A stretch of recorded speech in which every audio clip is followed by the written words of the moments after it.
Hello students, today in lecture 6 we will discuss about the factor affecting the dosage forms. There are many, we know we take the drug in different doses and the dosage is prescribed for individuals, and here there are some factors that affects the dosage forms. Number one, age and body weight. According to, as we all know, according to age, the effect of drug and the dose is varying.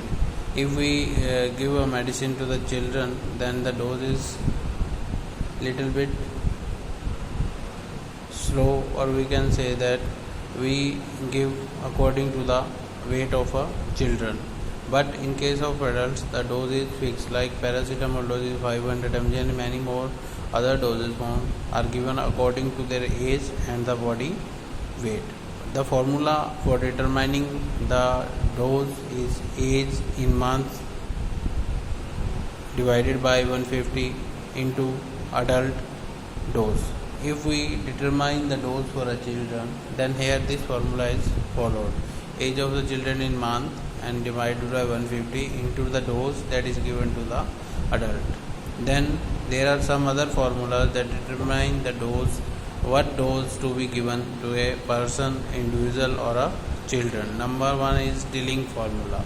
Here the age of children in years divided by 20 into adult dose, and in case of Young's formula, age of children age plus 12 into adult dose. Here we come to know about what dose of a particular drug to be given to a children.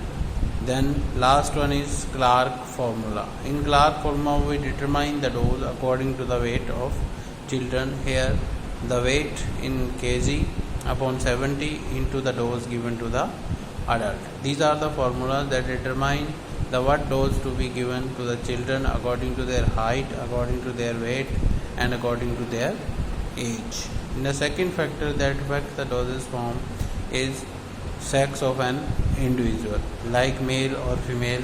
As compared to male, the dose vary according to the sex. Route of drug administration.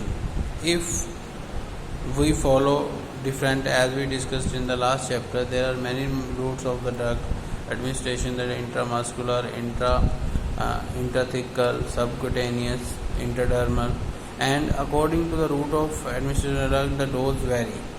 As we know, if we take the drug from the oral route, there are much more complications may arise, the viability may be low, and the drug may show or onset of action may be prolonged. Then next factor is disease state.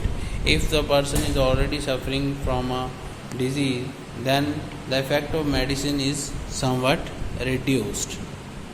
Then fourth factor is tolerance. If we take a medicine in repeated intervals, then our body gets tolerated to the specific doses of that drug. In further, we have to take the more dose of drug to get the maximum effect of the drug on the body. Next, health conditions. Next, there are many factors, as we discussed in the last chapter.